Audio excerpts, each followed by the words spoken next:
Magandang araw, magandang hapon at magandang gabi sa mga kababayan natin sa iba't ibang panig ng mundong ito. Shout out sa inyo mga banateros, banateras worldwide. At syempre binabati rin natin ang iba't ibang mga kababayan natin sa iba't ibang panig ng buong bansang Pilipinas.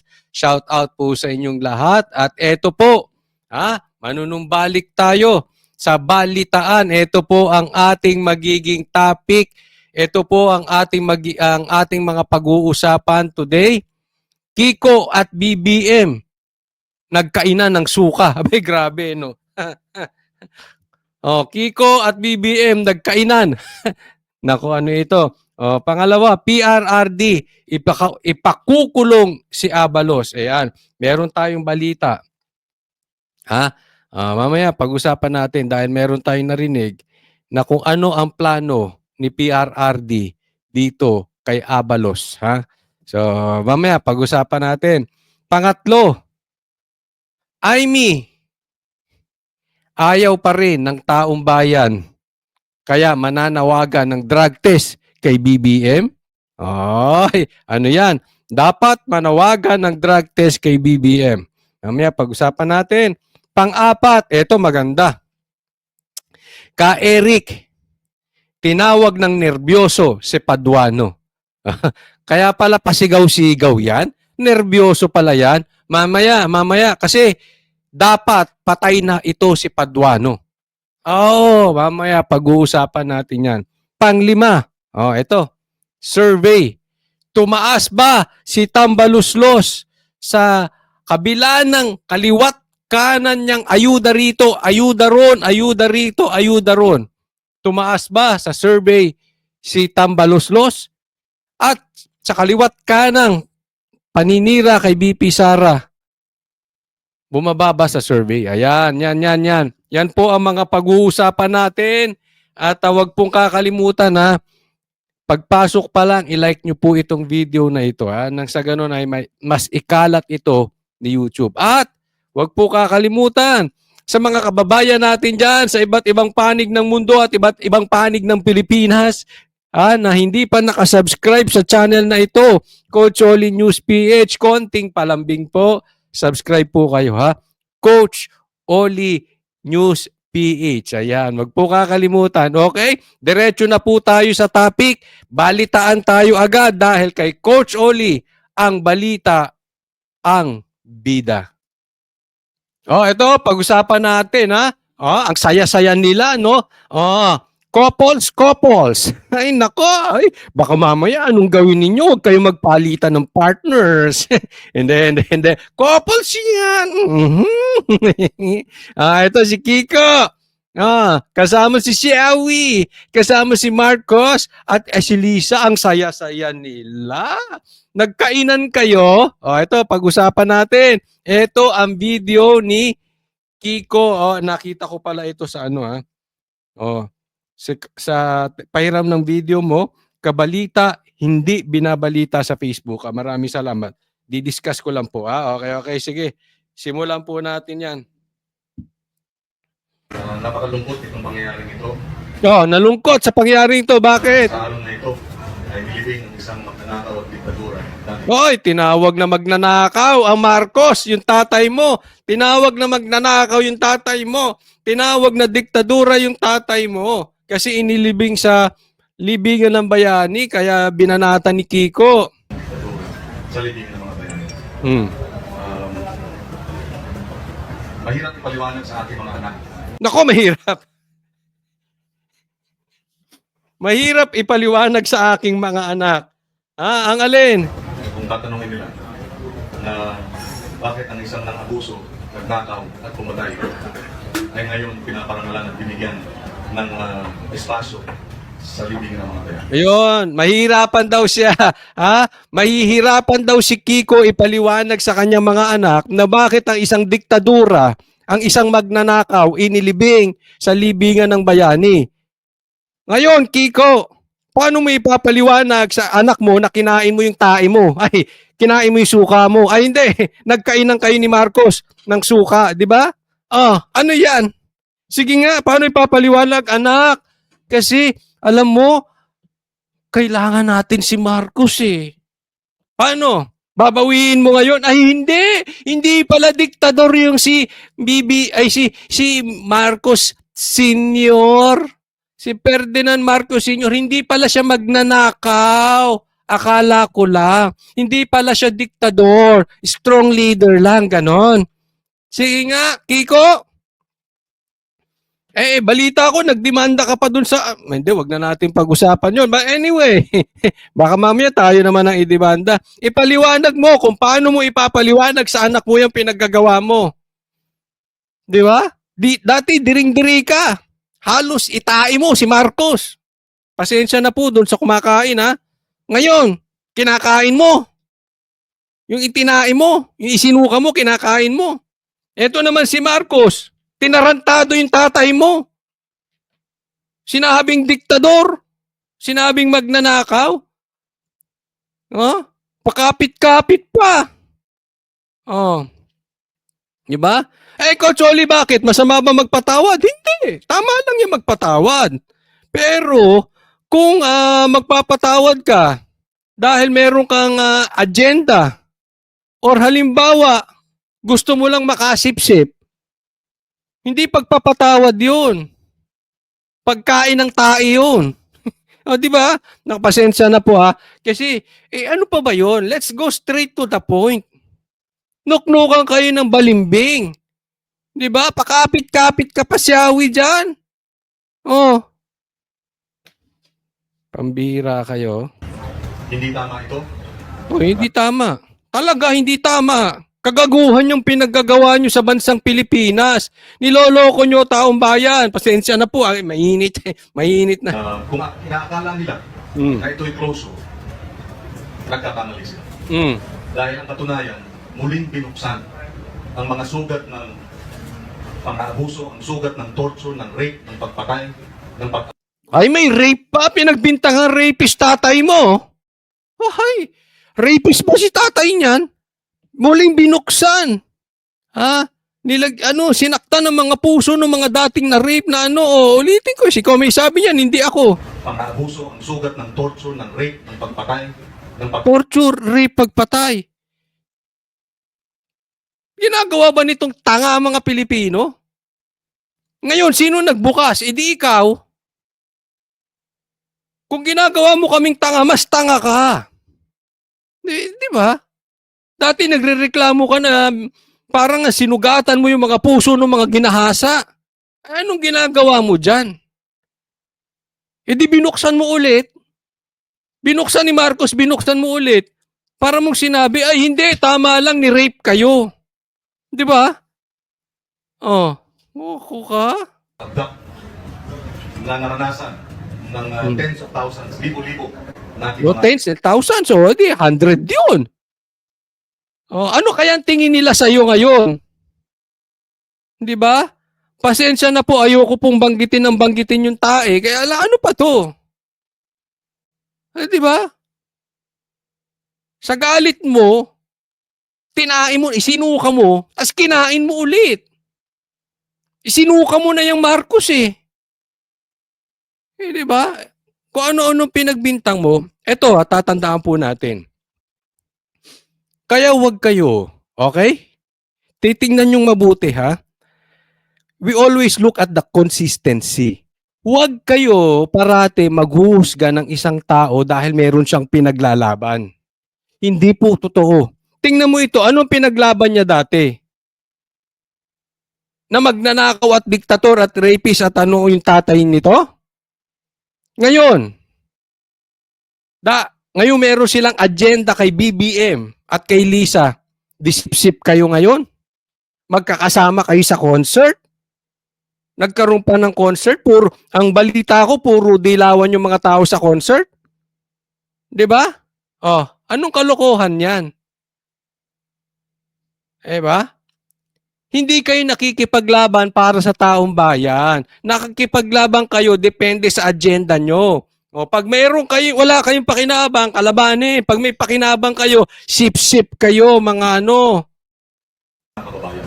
Kung akala nila ay mananahimik na at magkakaroon na ng pagkakaisa sa ating lipunan dahil dito sa paglibing sa libingan ng mga bayani, nagkakamali sila.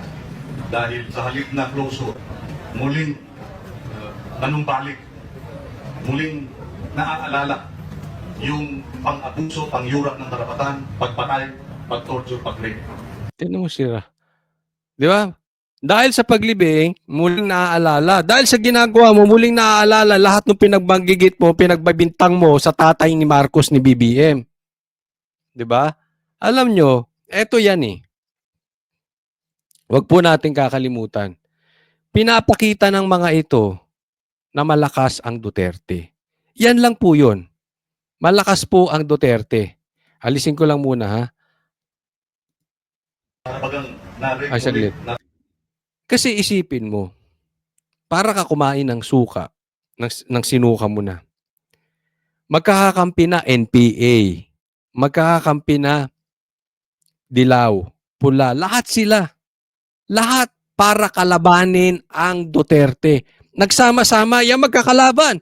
Ha? May pulis sa kamera, may NPA sa kamera, nagkakaisa para ano? Labanan ng Duterte. Ang pula at dilaw magkaaway. Ngayon, nagkakaisa para ano? Ilubog ang Duterte. Ganyan po, kalakas ang Duterte. Kasi sa tingin mo, magkakainan si Marcos at saka si Kiko?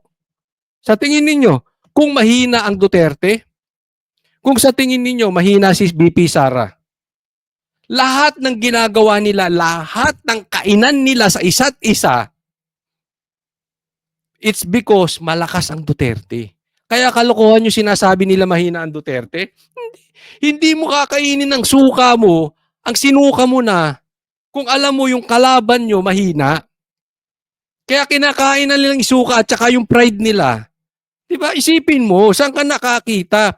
Pulis at NPA nagkuntsaba sa kamera.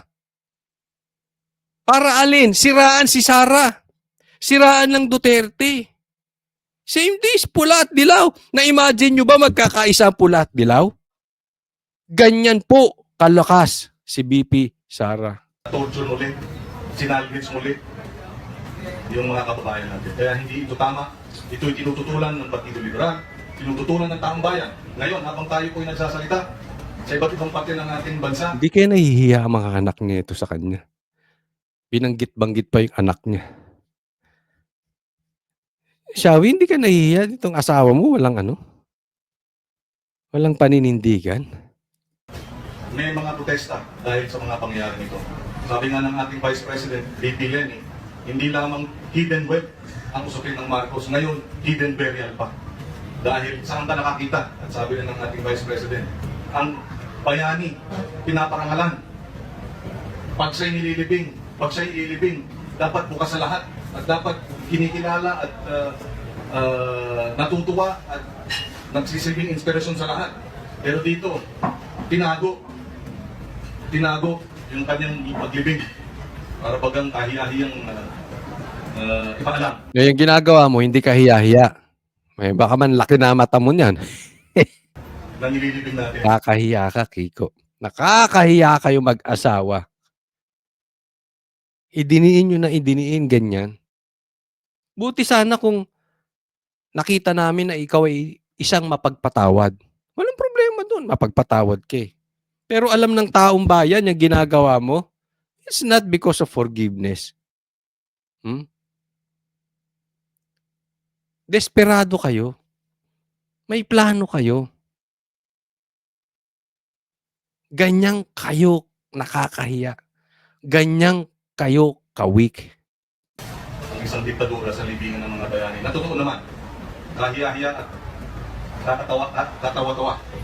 Sabi ko nga, magiging laughing stock tayo sa buong mundo. Talaga, ikaw, hindi kami. Kasi hindi ko binoto yan si Marcos. Ang stand ko, before the election and until now, parehas. Ikaw ano? Hindi ko pinagbibintangan yung mga umaming nabudol sila ha. Kasi yung karamihan naman doon talaga, makasara. Sumunod lang kay VP Sara. Hindi katulad nito, lintikang na yan, dilaw na dilaw ka, pati tae mo dilaw, kinain mo ngayon. Pasensya na po. Pasensya na po talaga kasi kung ano-anong nasasabi kong ano, baka may kumakain, no? Pero, ano pa nga ba to? Di ba? Ito yung mga quality ng mga karakter, ng mga personalidad, ng mga dilawan. This is how desperate they are. Desperado. Ganyan sila. Kayo, alam mo, huwag kayong basta naniniwala sa isang tao na meron siyang pinaglalaban. Titingnan nyo muna. Ito ba, tao na ito, oportunista lang. Kasi maraming ganyan eh. Kahit doon sa mga makaduterte, ini-esteem ako, ito ba talagang tao na to, Duterte o nakikiduterte lang? Dahil ito ngayon ang mabango. 'Di ba? Dahil hindi ito napagbigyan. Tipong ganon. Tinitingnan ko. Ito bang tao nito oportunista? Mag-iingat kayo doon sa may laging pinaglalaban. Kasi, lagi kong sasabihin, time will reveal. Yung totoong karakter nito, ni-reveal sa takdang panahon, peke. Hindi taong bayan pinaglalaban nito, agenda niya. Pinatalsik natin yung diktadura noong 1986. No, tas sip ka sa anak. Di ba? Pinatalsik yung...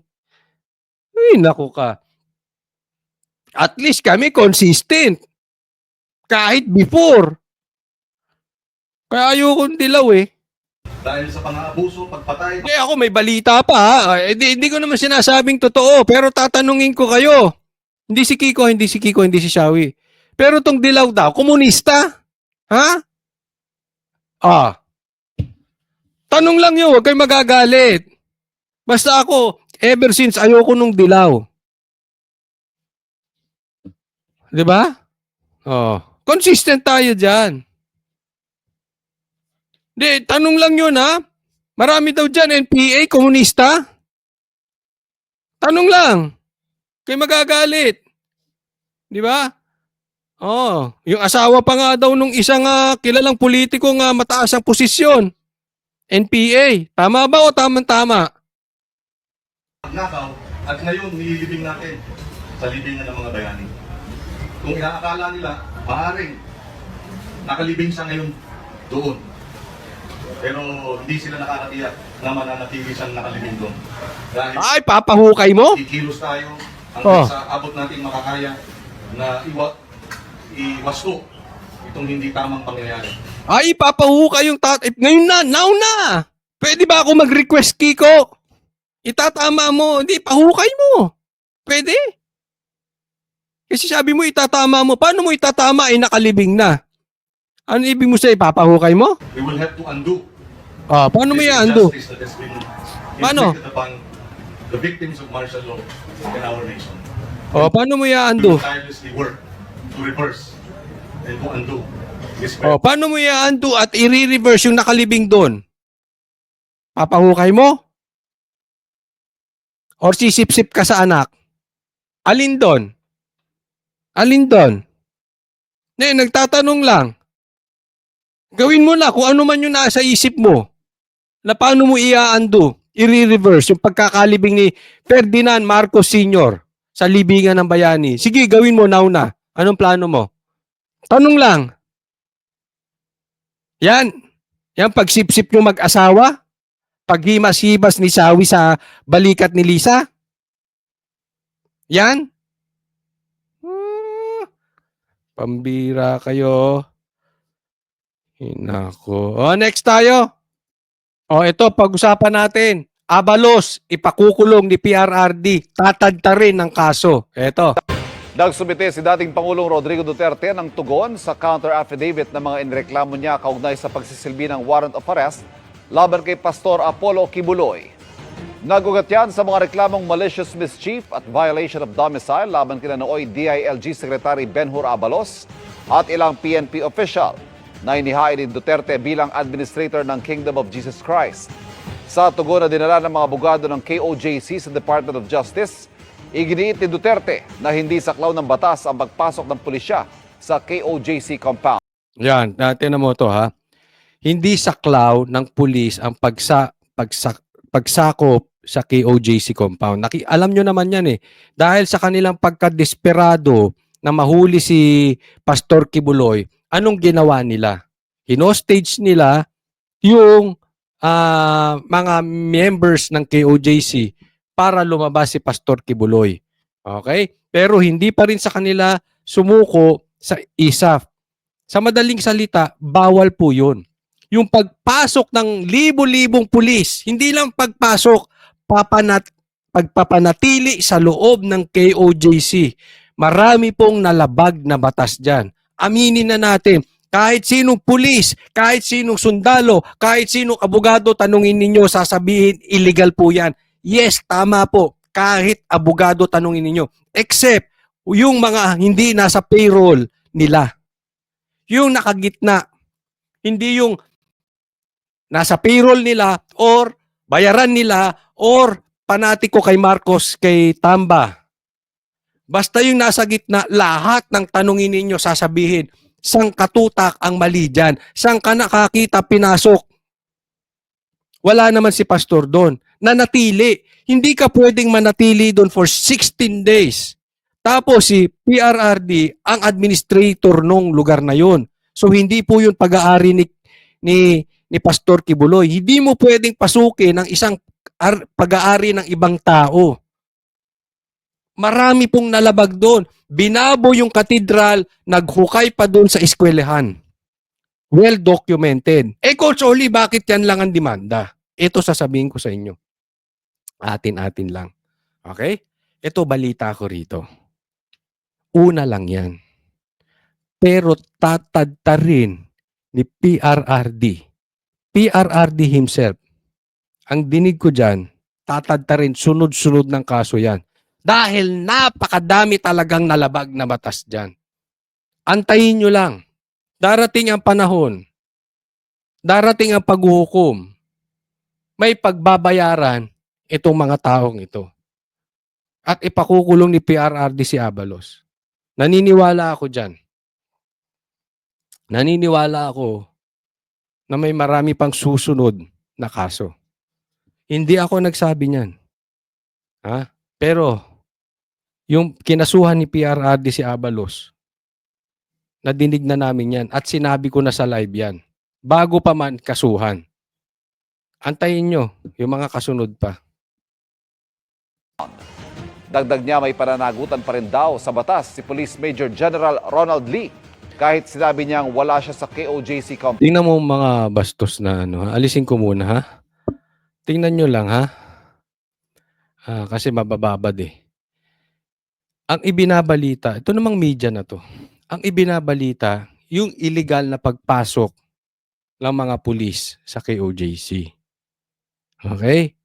Kasi yan po ang topic, yan ang content. Kaya po nagdemanda si PRRD kasi sa maling pagpasok ng pulis.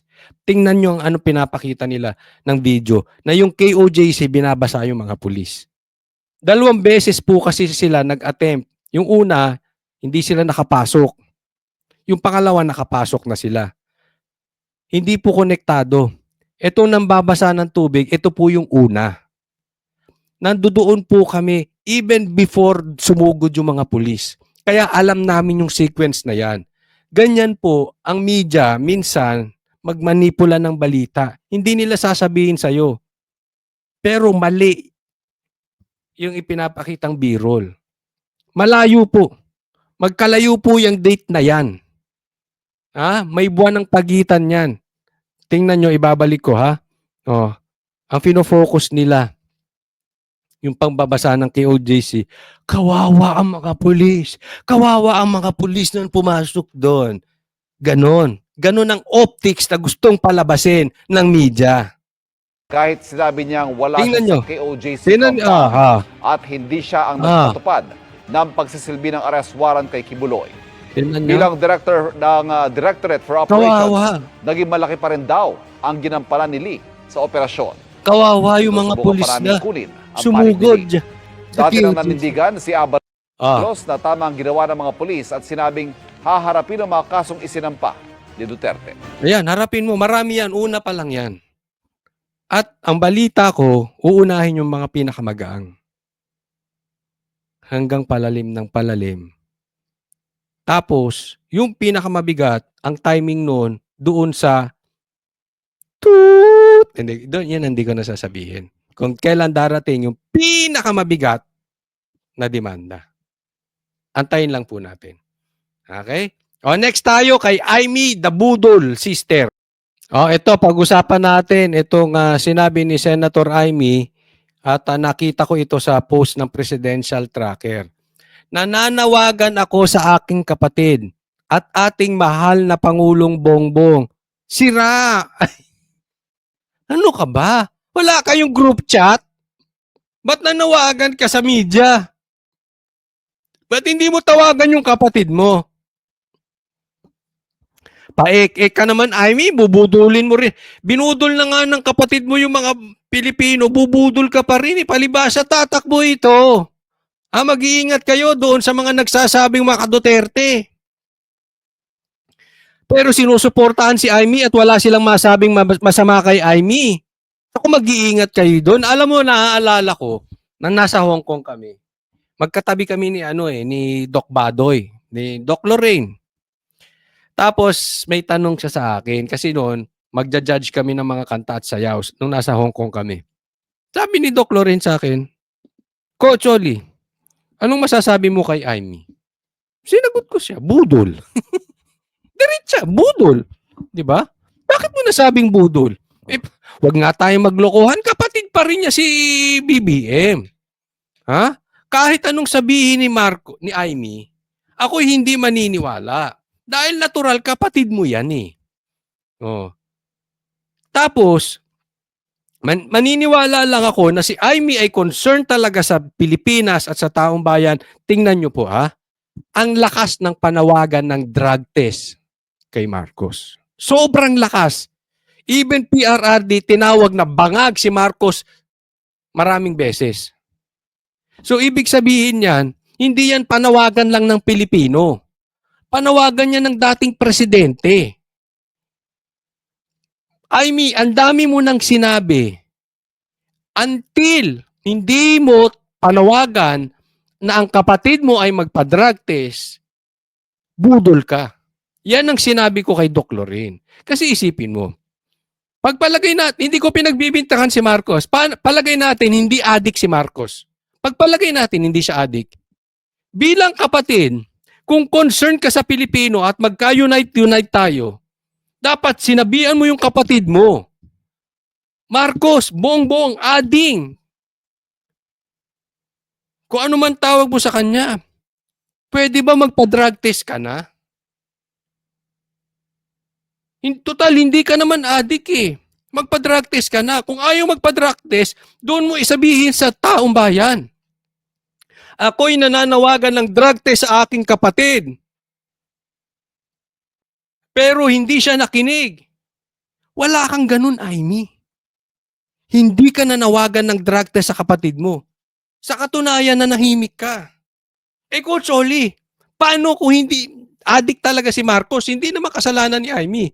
Dapat, sabihan mo yung kapatid mo, umamin ka sa kung hindi ako ang magsasabi sa taong bayan, adik ka. Kasi, karapatan ng Pilipino na malaman. So kung adik man si Marcos or hindi adik si Marcos, dapat may ginawa si Aimee. Naintindihan? Hindi kung ano-anong panawagan mo sa kapatid mo na napaka-useless. Yun ang gusto naming marinig. Adik ba or hindi adik si Marcos? Anong gagawin mo? Tahimik ka ron eh.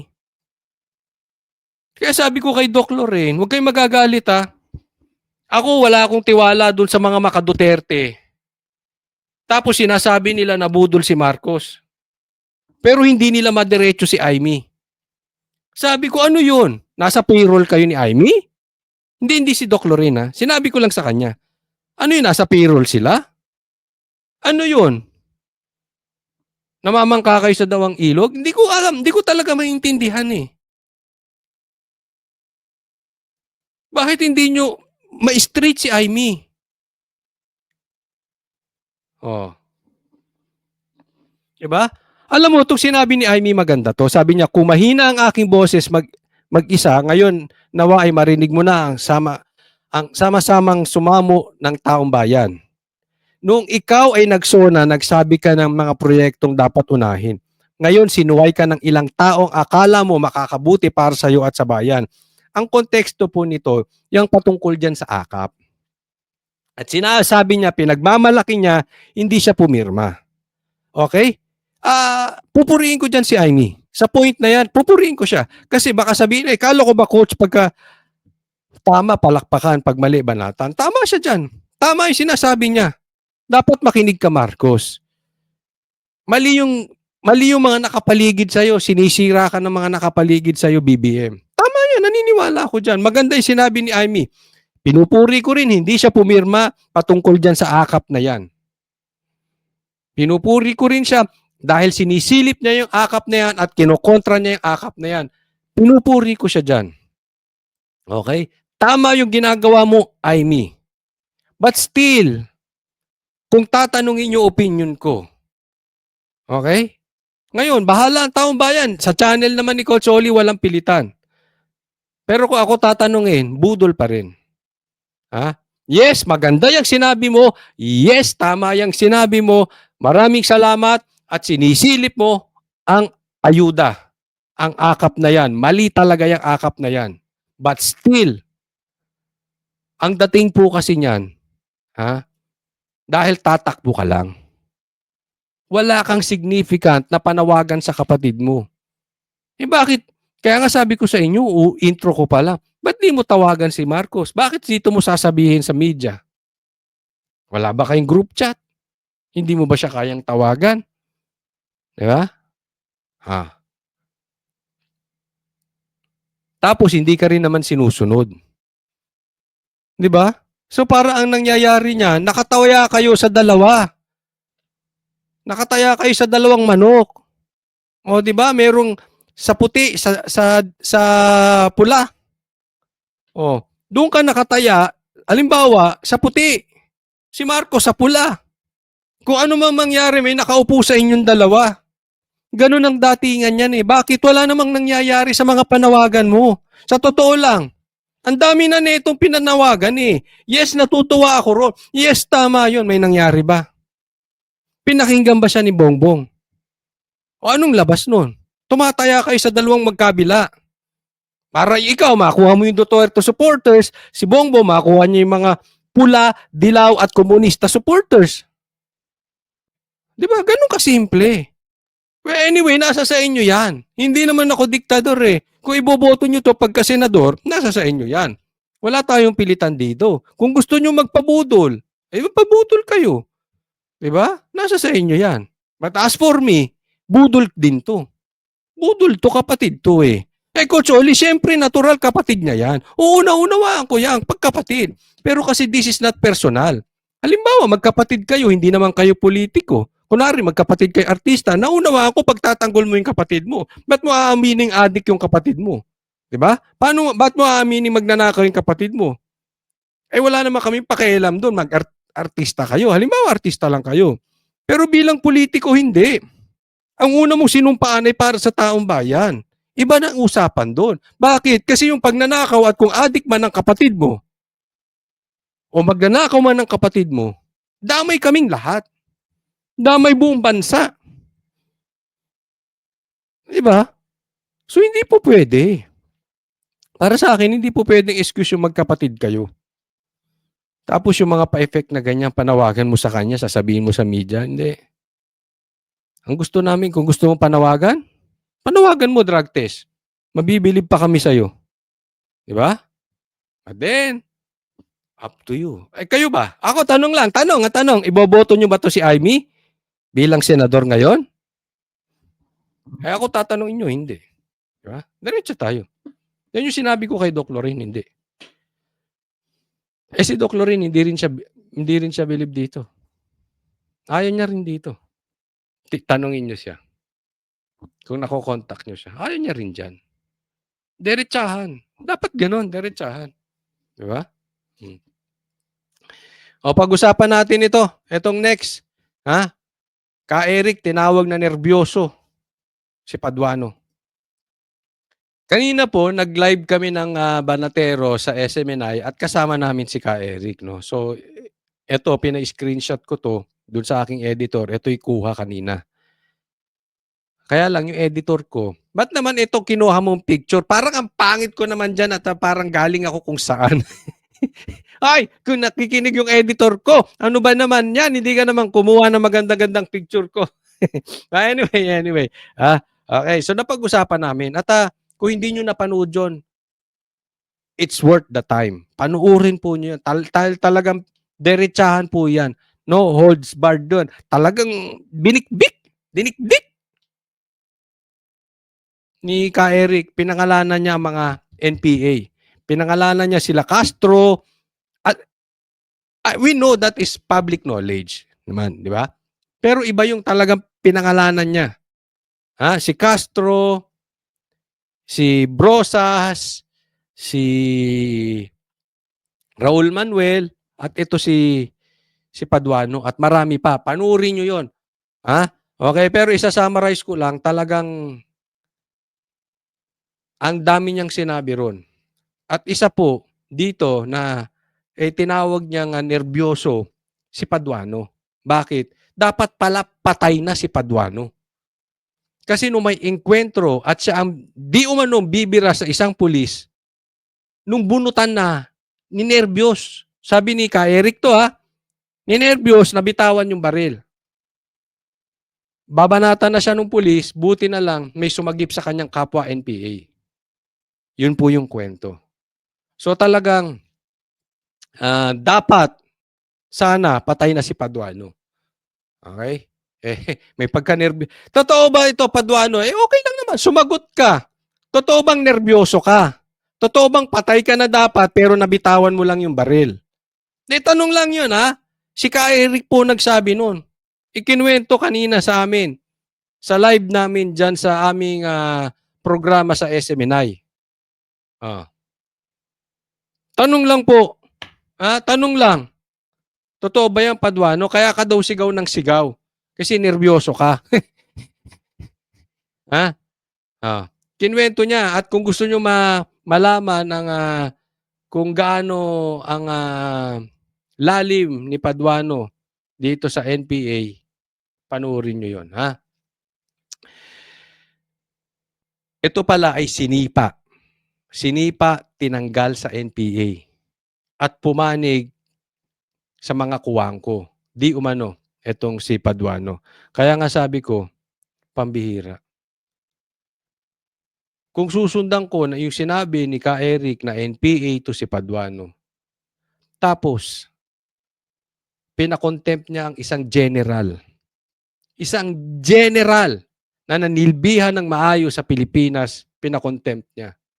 Kinampihan pa ni Akop na isang pulis. Kaya nga yan ang tanong ko Meron bang sabwatan ang mga pulis at NPA? Tinanong ko yan kay Ka Eric. Panoorin nyo doon. Meron na bang sabwatan ng pulis at NPA? Sinagot niya.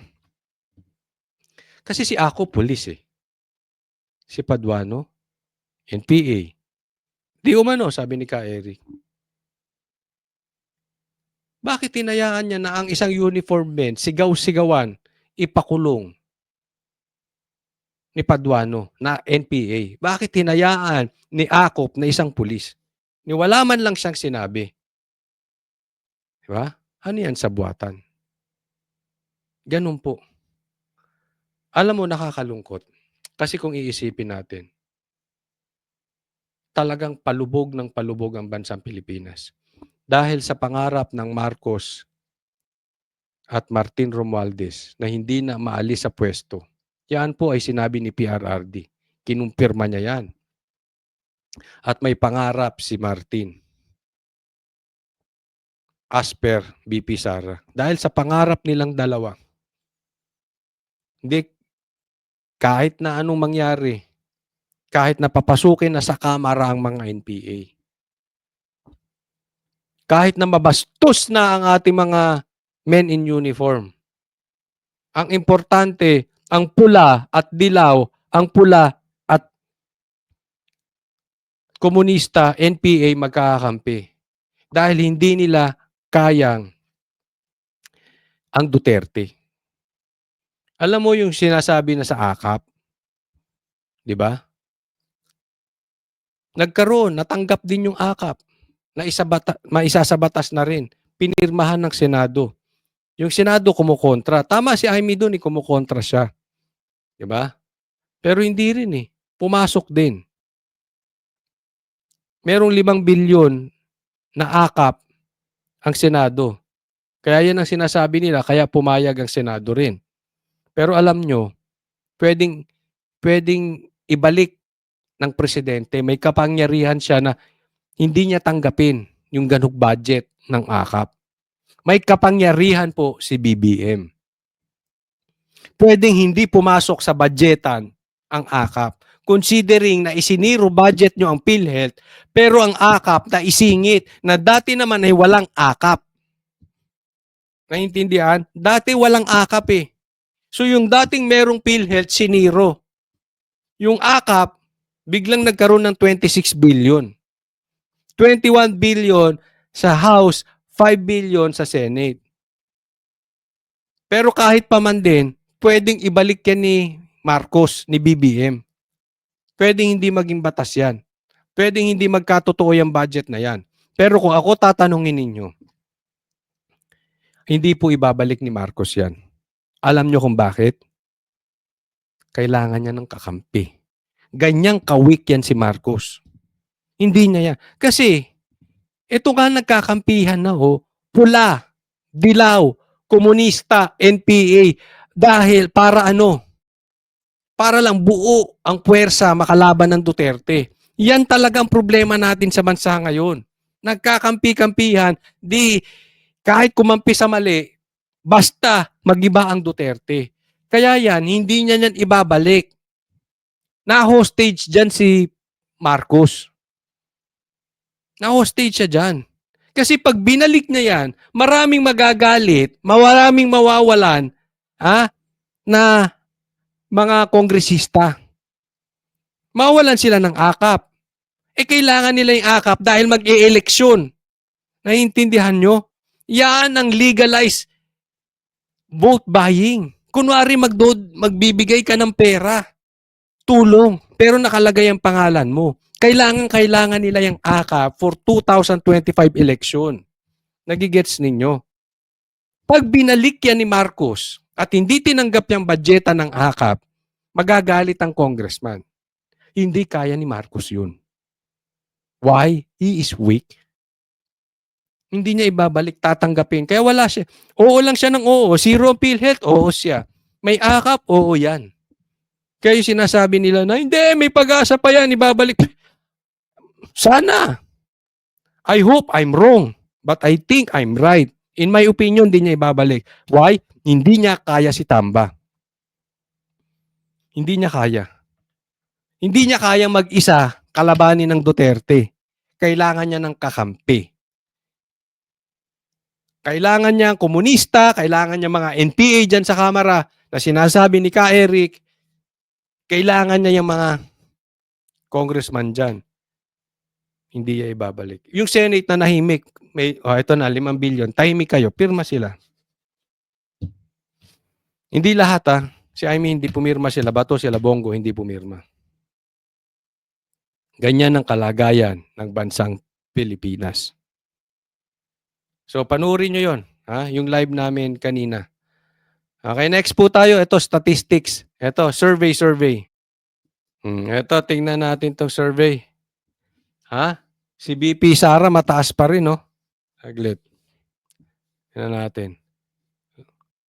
Ito, nilakihan ko. Ayan, tingnan ninyo.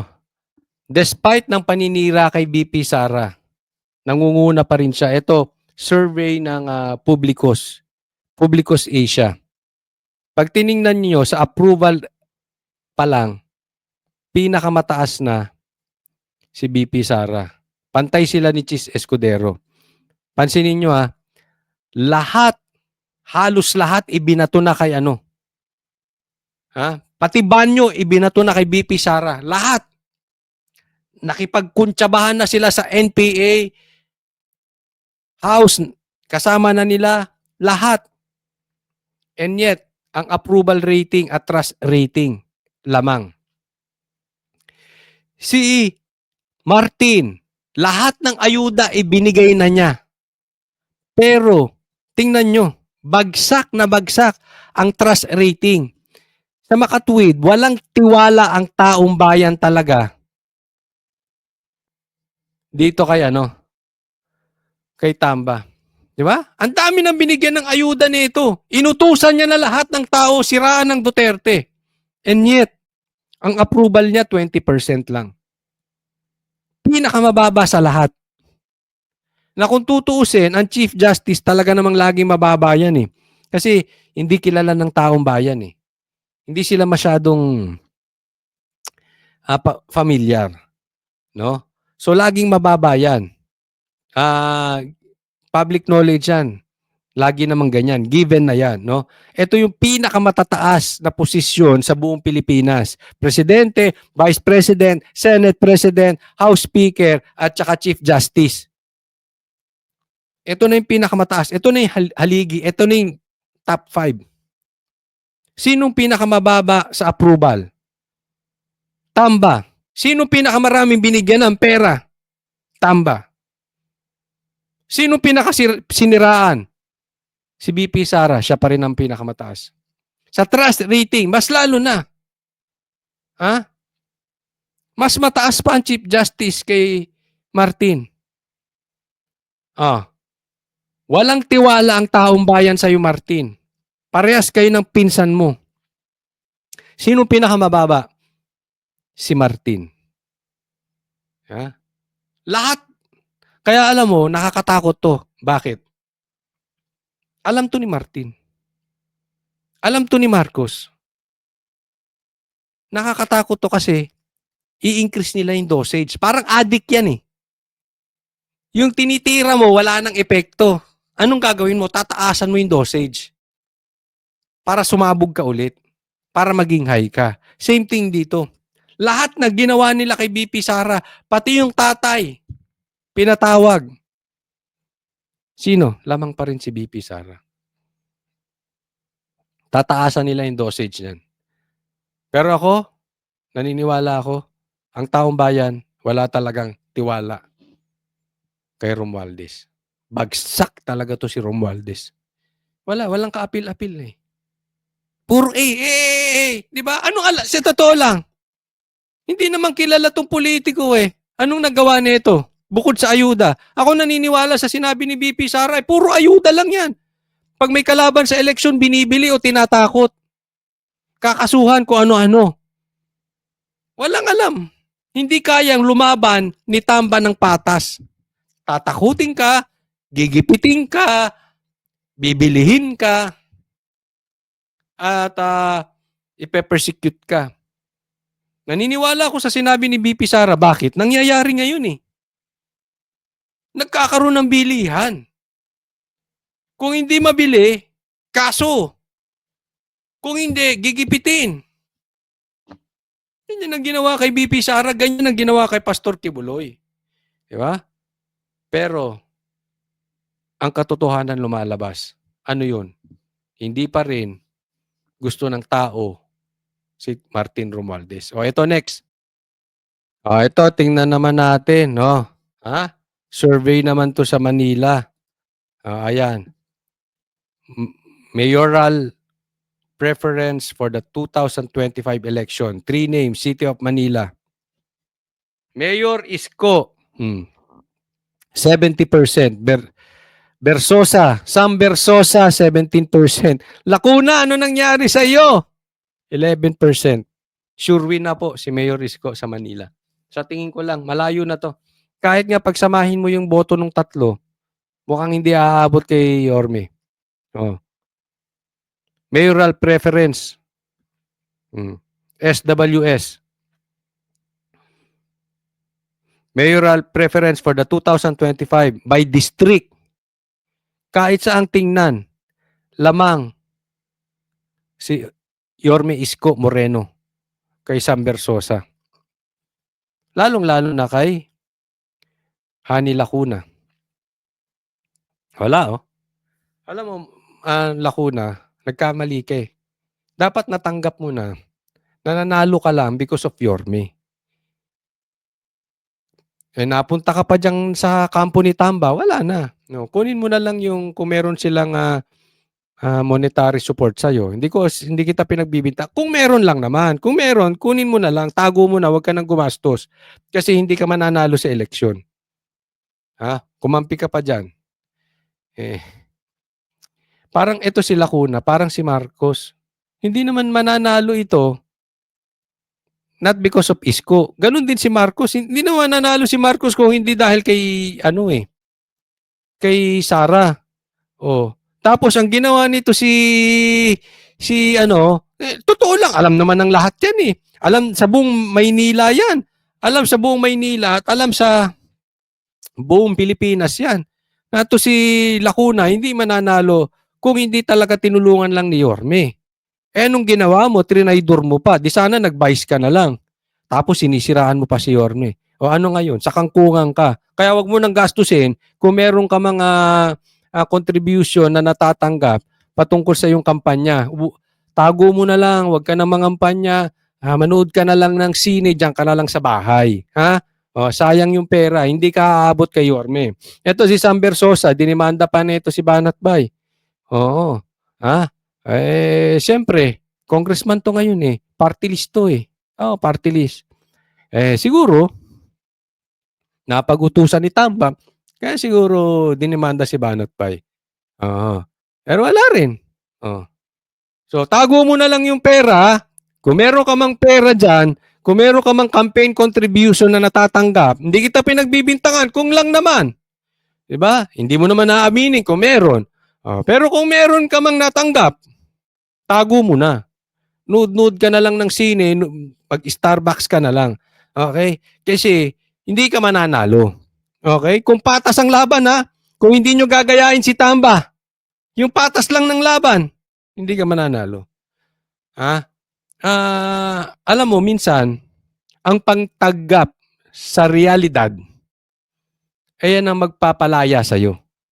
Pero pag in denial ka sa katotohanan, malilintikan ka. Wala kayo talagang panalo kay Yorme. Kasi inaayos ni Yorme yung Maynila eh. Anong ginawa ni Lacuna? Binaboy. Pambihira ka, nabigyan ka na ng pagkakataon. Alam mo, kayo pag kayo nabigyan ng pagkakataon, huwag niyong sasayangin. Dahil ang taong bayan nanonood. Pag sinayang mo, hindi ka na. Katulad nito si Marcos. Binigyan ng pagkakataon pinabalik ng taong bayan. Hindi ako taong bayan, hindi ko binoto yan eh. Yorme tayo eh. Oh. Hindi kami nabudol. Pinabalik ka na ng taong bayan. Instead na inayos mo, wala. Binaboy mo pa bansang Pilipinas. Nanonood taong bayan. Kaya ayaw sa inyo ng taong bayan eh. No? So, pahinga na lang kayo. Hayaan nyo na si Yorme dyan. Pero gusto nyo i-try, di i-try nyo. Problema nyo yan. Nasa sa inyo naman yan eh. Buhay nyo yan. No? Gusto nyo magsayang ng pera, di magsayang kayo. Sayang din. Itago nyo na yung milyon na yan. Kung meron man, ha? Okay, maraming salamat. Huwag po kakalimutan dun sa mga hindi ko pa po subscriber. Subscribe po kayo sa channel ko, Coach Oli News PH, at i-like po natin itong video na ito. Kita-kits po tayo ulit bukas sa programa ng Banateros. Para sa Diyos at Pilipinas nating mahal, God bless everyone.